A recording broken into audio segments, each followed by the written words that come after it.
আজকে ভিডিওতে থাকছে ঠাকুর শ্রী শ্রী রামকৃষ্ণদেবের জন্ম সম্পর্কে আলোচনা।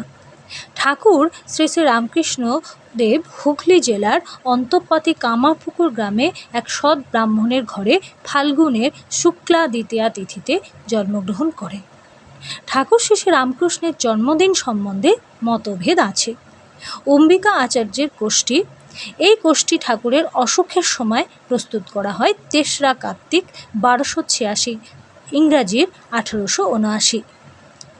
উহাতে জন্মদিন লেখা আছে ১৭৫৬ শক ১০ই ফাল্গুন বুধবার শুক্লা দ্বিতীয়া পূর্ব ভাদ্রপদ নক্ষত্র।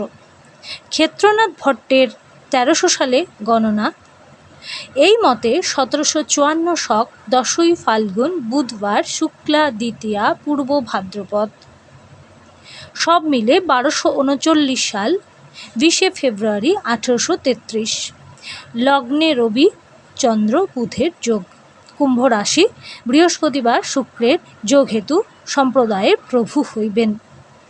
নারায়ণ জ্যোতির্ভূষণের নূতন কোষ্ঠী, যেটা মঠে প্রস্তুত, এই গণনা অনুসারে ১২৪২ সালে ৬ই ফাল্গুন বুধবার ১৮৩৬, ১৭ই ফেব্রুয়ারি ভোর রাত্রি ৪ঠা ফাল্গুন শুক্লা দ্বিতীয়া ত্রিগ্রহের যোগ নক্ষত্র, সব মিলে কেবল অম্বিকা আচার্যের লিখিত ১০ই ফাল্গুন হয় না।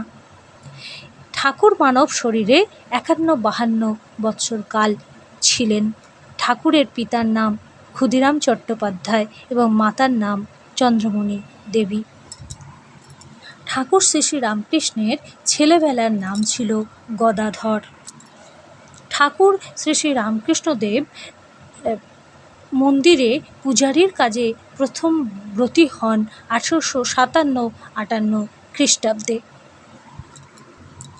আজকের ভিডিও এইটুকুই আলোচনা করলাম। পরবর্তী ভিডিওতে ঠাকুর সম্পর্কে, ঠাকুরের কথামৃত সম্পর্কে, ঠাকুরের কথা সম্পর্কে আরও কিছু ভিডিও থাকবে। সকলে যারা ভালো লাগছে একটা লাইক করবেন। অসংখ্য অসংখ্য ধন্যবাদ সকলে পাশে থাকার জন্য।